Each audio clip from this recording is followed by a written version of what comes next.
Karen harasses a black woman for being too rich. She's a philanthropist who funds scholarships for firefighters. Karen Delaney was the unofficial gatekeeper of Westwood Hills. With her perfect lawn, pristine Range Rover, and meticulously coordinated outfits, Karen believed her neighborhood was meant to be exclusive.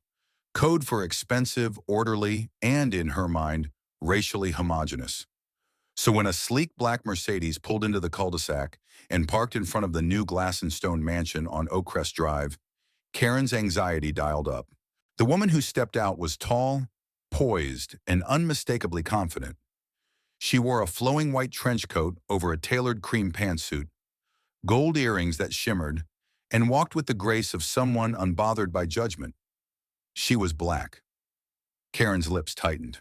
She watched through her bay window as the woman supervised the unloading of crates, art, sculptures, rare books. Within an hour, Karen was on the phone with the HOA. "I'm concerned," she whispered. "There's someone new on Oakcrest. She doesn't exactly fit our community." The next morning, Karen approached the property, clipboard in hand, fake smile prepped. "Excuse me," she said loudly, interrupting a delivery. "Are you the owner?" The woman turned and smiled. "I am. Can I help you?" Karen's tone sharpened. "I was just wondering how you could afford a place like this. Not many people move in without an introduction." There was a beat of silence. "I'm Dr. Brielle Foster," the woman replied calmly. "And I don't need an introduction to move into a home I bought with my own money." Karen scoffed. "I didn't mean offense. It's just, this is a quiet place. We don't usually see this level of flash." "You mean black wealth?" Brielle asked, still smiling, though her eyes didn't. Karen went red.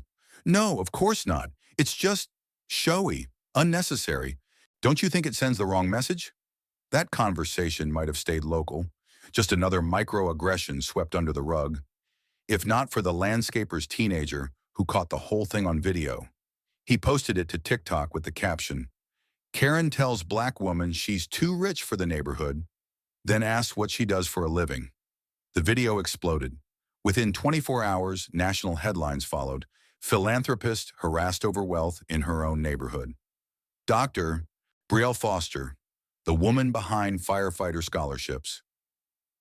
Brielle Deserves Better began trending, because what Karen hadn't known, what she hadn't bothered to learn, was that Dr. Foster was a renowned trauma surgeon and founder of the Phoenix Fund, a scholarship program that had sent over 600 children of fallen firefighters and first responders to college.